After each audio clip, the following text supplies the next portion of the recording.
ஸ்ரீமதே ராமானுஜாய நமக. தினம் ஒரு திவ்ய பிரபந்தம் தொடரிலே இன்றைக்கு 1848வது பகுதி.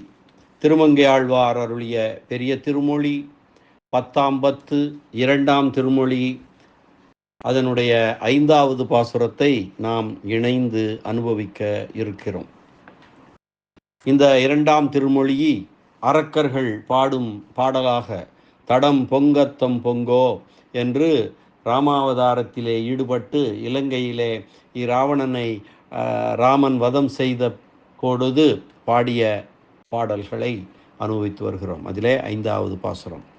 ராவண வதத்திற்கு முன்னர் நடந்ததை சொல்லி அபயம் வேண்டுகிறார்கள் அரக்கர்கள். கும்பகர்ணனும் நிகும்பனும் போரில் இறந்தனர், இனி ராவணனும் உயிரிழந்தவன் போலத்தான் என்று மனதிலே கொண்டு பிராட்டியை கொண்டு செல்லுங்கள் என்கின்றார்கள். அவன் இறந்துபட்டவனுக்கு ஒப்பானவன் என்று சொல்லும்படியாக சிறப்பான அரக்கரின வீரர்கள் பலரும் இறந்தபடியை சொல்லி குரக்கின தலைவர்களை குறித்த தங்கள் அச்சத்தை பாடலில் வெளியிடுகிறார்கள்.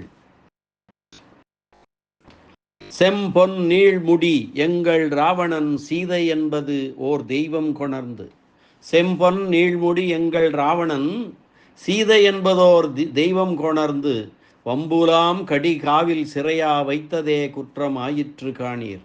கும்பனோடு நிகும்பனும் பட்டான் குற்றம் மானிடமாய் வந்து தோன்றி அம்பினால் எம்மை கொன்றிடுகின்றது அஞ்சினோம் தடம் பொங்கத்தம் பொங்கோ. கும்பனோடு நிகும்பனும் பட்டான் குற்றம் மானிடமாய் வந்து தோன்றி அம்பினால் எம்மை கொன்றிடுகின்றது அஞ்சினோம் தடம் பொங்கத்தம் பொங்கோ என்பது இன்றைய பாசுரம். அற்புதமான ஒரு பாசுரம். அதனுடைய பதவுரை பார்க்கலாம் இப்பொழுது. செம்பொன் நீழ்முடி எங்கள் ராவணன்.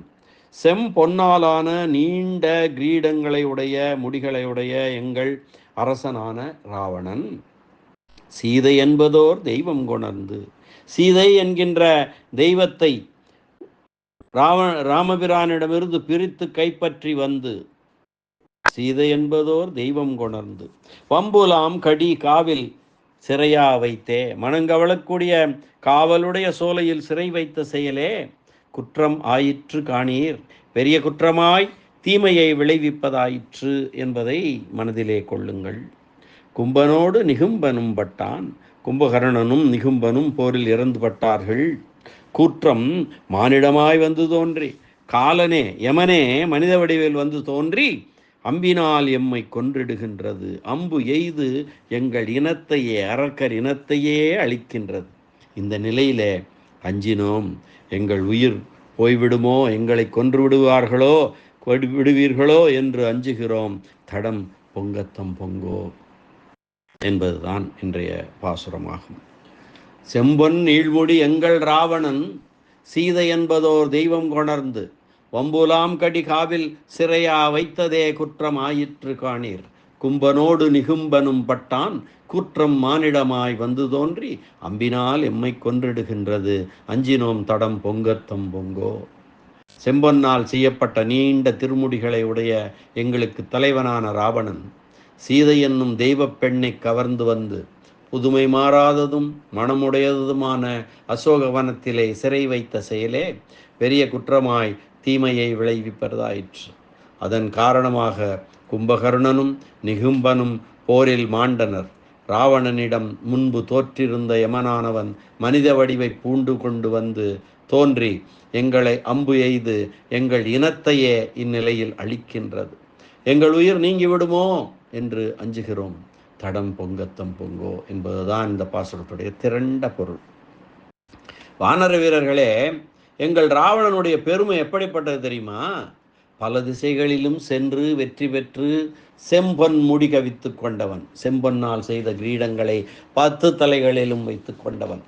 அனைவரும் அவன் கீழே கைகட்டி காத்திருக்க வேண்டியவர்கள். அப்படி இருந்தும் சீதா பிராட்டி ஆகிற ஒரு தெய்வ பெண்ணை கவர்ந்து வந்து இந்த அசோகவனத்திலே சிறை வைத்திட்டதே அவனுக்கு பெரிய குற்றமாக முடிந்தது. இதுவே காரணமாக கும்பன் நிகும்பன், கும்பகர்ணன் நிகும்பன் முதலான பெரிய ரணவீரர்களும் ஆண்டொழிந்தார்கள். ராவணனிடம் முன்பு தோற்று கிடந்த காலனானவன் அந்த உருவத்துடன் இங்கு வர முடியாததால் ராமன் என்னும் பெயராலே ஒரு மானிட வடிவம் கொண்டு வந்து நின்று எங்கள் மேல் அம்புகளைப் பொழிகின்றான். குற்றமற்றவர்களான எங்கள் உயிரையும் கொள்வீர்களோ என்று நாங்கள் அஞ்சுகிறோம். நாங்கள் எங்கள் தோல்விக்கும் உங்கள் வெற்றிக்கும் மேல் எழுந்திட்டு கூத்தாடுகின்றோம். ஆதலால் எங்களை கொல்லாமல் விட்டொழிக்க வேண்டும் என்று வேண்டுகிறார்கள். கூற்றம் மானிடமாய் வந்து தோன்றி ராவணன் நீண்டகாலம் தவம் புரிந்து வரம் பெற்ற போது மனிதர்களை ஒரு பொருட்டாக மதிக்காமல் அவர்களை விட்டுவிட்டு மற்ற யாராலும் தனக்கு சாவு நேரிடக்கூடாது என்று வேண்டி வரம் பெற்றான். எனவே அவன் நீக்கிய மானிடத்தில் திருமால் வந்து ஒரு மானுடனாக ராமபிரானாக தோன்றினார். அதை அரக்கர்கள் யமனே மனித வடிவில் வந்ததாக கூறுகின்றனர்.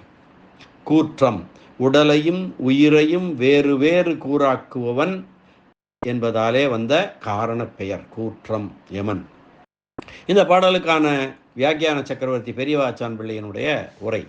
செம்பொன் நீள்முடி எங்கள் ராவணன் சீதை என்பதோர் தெய்வம் கொணர்ந்து சிறப்பான 8 திக்குகளையும் வென்று கவித்த முடியை உடையவனான எங்களுடைய ராவணன் பிராட்டி என்பதொரு தேவதையை கொண்டு வந்து பம்புலாம் கடிகாவில் சிறையா வைத்ததே குற்றம் ஆயிற்று காணீர்.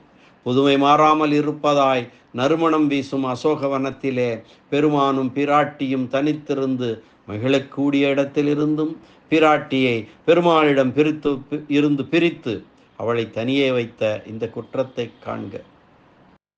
கும்பனோடு நிகும்பனும் பட்டான். அதுவே காரணமாக கும்ப நிகும்பர்கள் அழிந்தார்கள். கூற்றம் மானிடமாய் வந்து தோன்றி அம்பினால் எம்மை கொன்றிடுகிறது அஞ்சினோம். ராவணனிடம்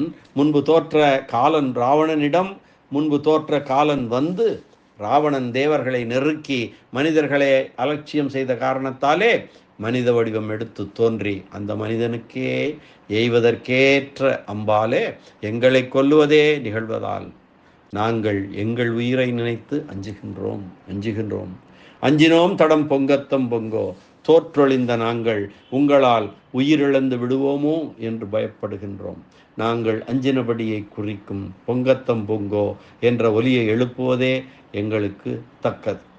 இந்த பாட்டிலிருந்து தொடங்கி ராவணன் கொல்லப்படுவதற்கு முன்பு கூறுவன என்று கொள்ள வேண்டிய பாடல்கள் அமைந்திருக்கின்றன என்று வியாக்கியான சக்கரவர்த்தி நயம் கூறுகிறார். அற்புதமான ஒரு பாசுரம் இந்த பாசுரம். இதனை மீண்டும் ஒரு முறை நாம் அன்வயிக்கலாம். செம்பொன் நீள்முடி எங்கள் ராவணன் சீதை என்பதோர் தெய்வம் கொணர்ந்து வம்புலாம் கடி காவில் சிறையா வைத்ததே குற்றம் ஆயிற்று காணீர். கும்பனோடு நிகும்பனும் பட்டான் கூற்றம் மானிடமாய் வந்து தோன்றி அம்பினால் எம்மை கொன்றிடுகின்றது அஞ்சினோம் தடம் பொங்கத்தம் பொங்கோ என்ற இந்த பாசுர அனுபவத்தை இந்த அளவிலே நிறைவு செய்து மீண்டும் நாளை அடுத்த பாசுர அனுபவத்துடன் சந்திக்கலாம். நன்றி, வணக்கம். ஸ்ரீனிவாச வெங்கடேச ராமானுஜதாசன் திருவரங்கம். சக்கரவர்த்தி திருமகன் ராமபிரான் திருவடிகளே சரணம். அரட்டமுக்கி அடியார் சீயம் கலிகன்றி கலியன் பரகாலன் திருமங்கை ஆழ்வார் திருவடிகளே சரணம். ராமாயண பெருக்கர் வியாக்கியான சக்கரவர்த்தி பரமகாருணிகர் உரைப்பெருமன்னர் பெரியவாச்சான் பிள்ளை திருவடிகளே சரணம். ஆழ்வார் எம்பெருமானார் ஜீயர் திருவடிகளே சரணம்.